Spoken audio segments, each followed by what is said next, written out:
Hello, my name is Omar Abisad. It's Sunday, July 22nd, 2018 at 4:28 p.m. in Toronto. So I'm going to talk about the ongoing targeting that I'm experiencing.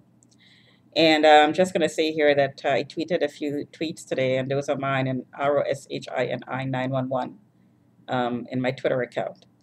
So as those tweets indicated, there are some parallels between my case and Rohini Besasar's case. Um, I had posted some links on my Twitter account, and I talked about onboarding experimentation. In my case, I think the experimentation has to do with trafficking. Um, as I said before in some of my tweets and on some of my YouTube videos, um, there is a community targeting program in which people are put in once they're flagged in the system.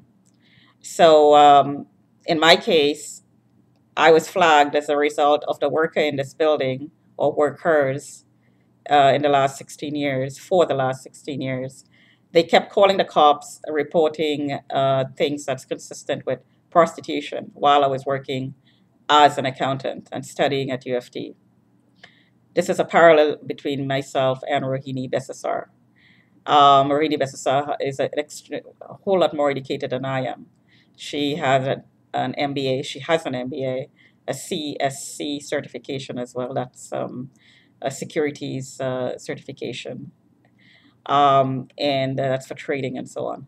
And and she has, she has a whole lot of business experience, work experience, and in IT as well. And she claims that that she's been experimented with. Now, if someone were targeted, as myself, I'm a target, as I said, a worker in this building targeted me and flagged me and got the contract to surveil and subcontracted the contract to surveil with neighbors and his friends and the contractors working with him and the residents in the building, the Muslim people, the Somali people, and the Chinese people. These were the monitoring was subcontracted to these people who were following me around. So for years, I went to the police, 4 different police stations, saying I was being stalked. And in all instances, I was immediately told I was paranoid, I was mentally ill, and referred to hospitals for mental health care. That the cops knew that one, that I was flagged, number two, that I was being monitored. And they also knew that the monitoring was subcontracted, so therefore I was being stalked. Yet they were telling me that I was paranoid when I reported I was being stalked. So it's a cover up, out and out cover up. Another cover up was when I called 911 saying that I was being harassed by the stalkers who are working with the contractors of the monitors who were taking the contracts from the cops. I called the cops saying I was harassed and they charged me, which makes sense. Again, a cover up. I'm suspecting a huge cover up. Now, what is it covering up? Well, trafficking, because an extension of the monitoring, quote unquote, is what the Chinese traffickers. What they do is, because I'm a target and everything is covered up, anybody can commit any crime against me and they will not be charged. That's the understanding. That is what it means to be a target. The traffickers take advantage of that fact and extend the monitoring inside of my home 24/7, and then use technologies to hit your genitals and your breasts, between your legs, and your head and your eyes and so on. Uh, Number one, to train you, to make you feel stimulated, to train you. Number two, to torture you. Number three, to discipline you. Number four, to customize you to their clients. Who are the clients? The clients are the monitors on the account and the people who the monitors contract with, subcontract to. So they access the target via a password and a link, looking at you share. There's technologies around the person's home, the target's home, that allows the person to be accessed remotely. So as you sleep at night, or as you're about to fall asleep at night, these people will use the Chinese link that's in this building, in my case. And I heard that the worker is the gatekeeper. The worker I have in court in the Human Rights Tribunal for sexual harassment I heard from another monitor that he's the gatekeeper and he's the trainer in this building, and he has the contract to surveil me from the cops. One of the cops' name is Stip. I get updated about this from other monitors on the account. And Stip's name is continuously called by this person in this building, as in Stip will come and pull you out of your home. He will have you drugged. He has a room ready for you. You're registered to go into a long-term facility because you're mentally insane. The cops think that you're mentally insane. These are harassing comments that I get. So this is what the cover-up is all about. It's about trafficking, a whole lot of money. Now, in Rohini Besasar's case, I'm suspecting, strongly suspecting, that because she's of Guyanese descent, um, it's very possible that her entire family was targeted.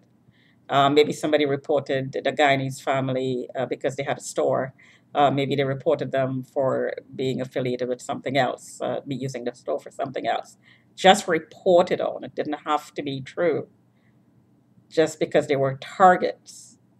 Just something to back up the suspicion to be monitored. If you're under suspicion, you have to be monitored. And the Chinese traffickers and other traffickers as well, not only the Chinese rings, all kinds of other rings. There are Indian rings, Pakistani rings, Sri Lankan rings, Russian rings. They all take part in it. They will take advantage of the fact that the family is targeted and target the entire family. There's a lot of money in this program. It's a criminal ring, and there's a lot of money to be made in trafficking flesh. Lots of money. Now, being remotely accessed and hit in your genitals with technology to customize you to the clients that the traffickers sell you to. This is is a process of imprinting. The customization, the customization, it takes the form of imprinting the person on you. So first of all, the Chinese traffickers, in my case, sells you to a person, a John or pimp. Then they come around you and they drop hints and update you about what this person like, what this person doesn't like. Two perfect examples in my case. The two Muslim women who had me charged, lied and had me charged, were actually harassing me in the store, in the Price Chopper store, and said to me, "Get out the store, go to the gym."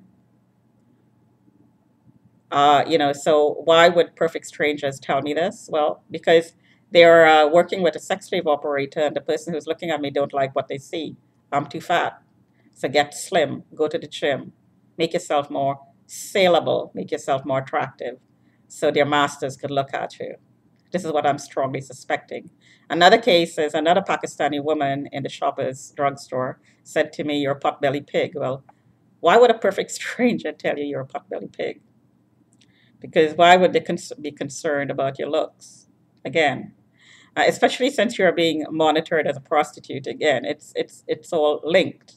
Somebody's looking at you share, looking at you naked, and don't like what they see, and they want to slim a person. And they already bought the password and bought the link and paid money, so now they're customizing you. This is a new technology. This is a new form of trading people, a new form of selling people, a new form of flesh trafficking, sex slavery. So in Rohini Besasar's case, I'm suspecting this is exactly what happened. And in my case, as I said, I hear comments saying that I'm registered to go into a long-term facility and to be drugged. Well, that's disposition, really, and that's exactly what happened to Rohini Besasar. She was disposed of. She was brought down, extremely educated woman working in a in a very professional environment, brought down to walking the streets looking for a place to stay, being separated out from a family, and this is all by design. I'm suspecting walking the streets to be sold, basically.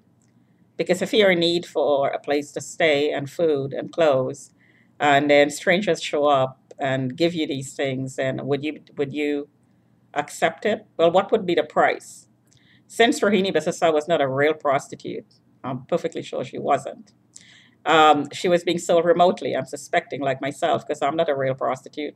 Definitely don't sleep around with men, so or women.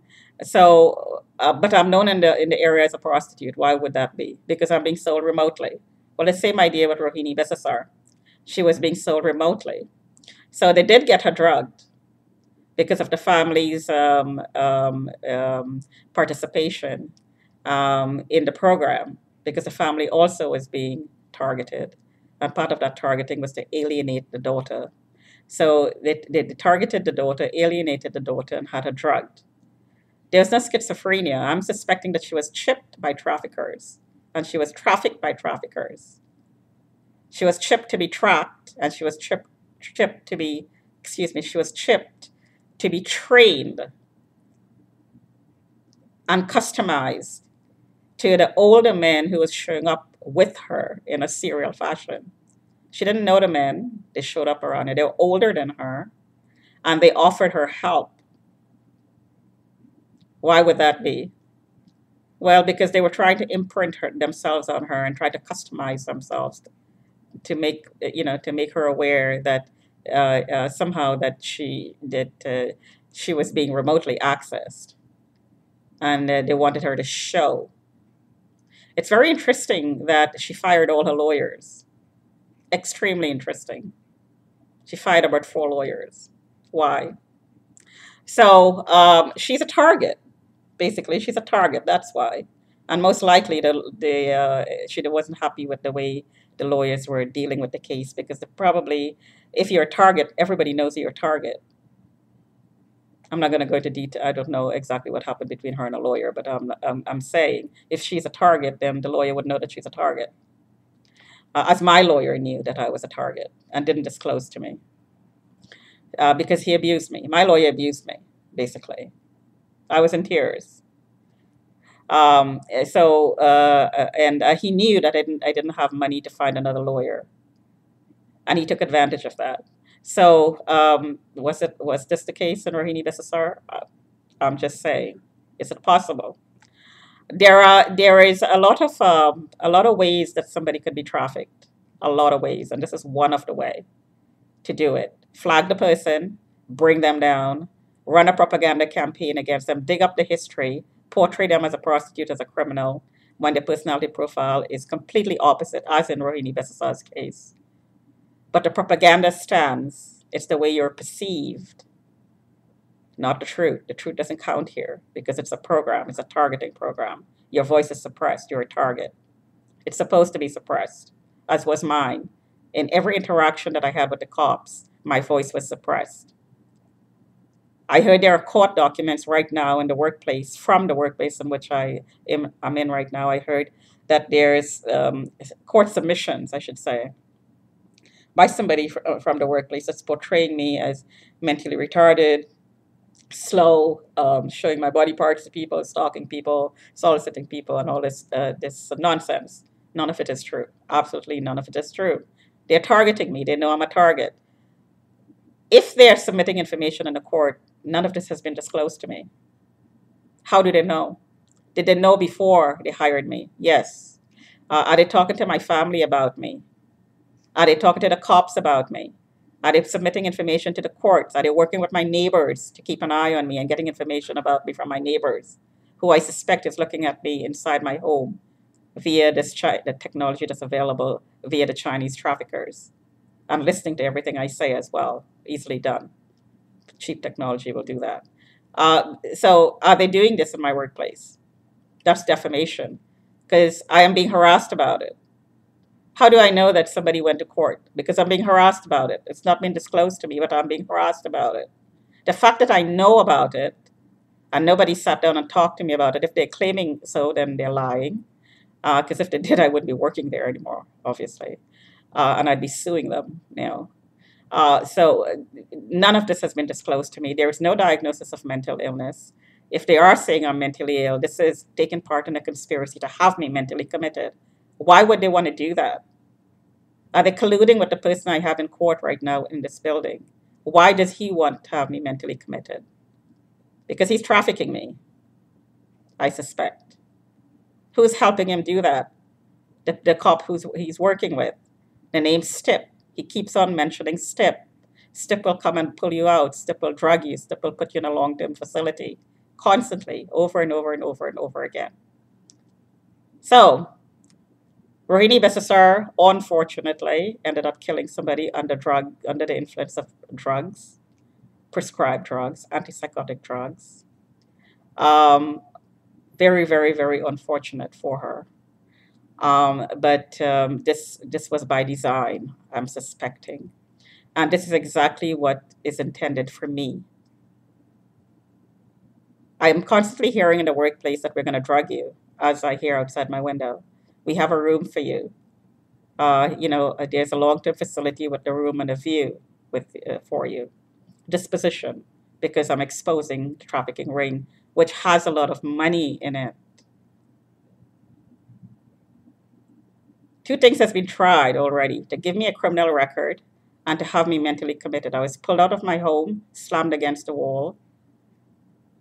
There was no mental commitment because there was no mental illness. I was charged with something I didn't do. The case was dismissed. I almost got killed in the process of being arraigned. It's been tried. Both has been tried already. They keep on, they're still trying. The attempts will still keep on coming. It will not stop because I'm exposing something that the cops are involved in, big businesses involved in, very, very, very rich, powerful people are involved in. They want me dead, basically. And I refuse to shut up. Talk to you another time.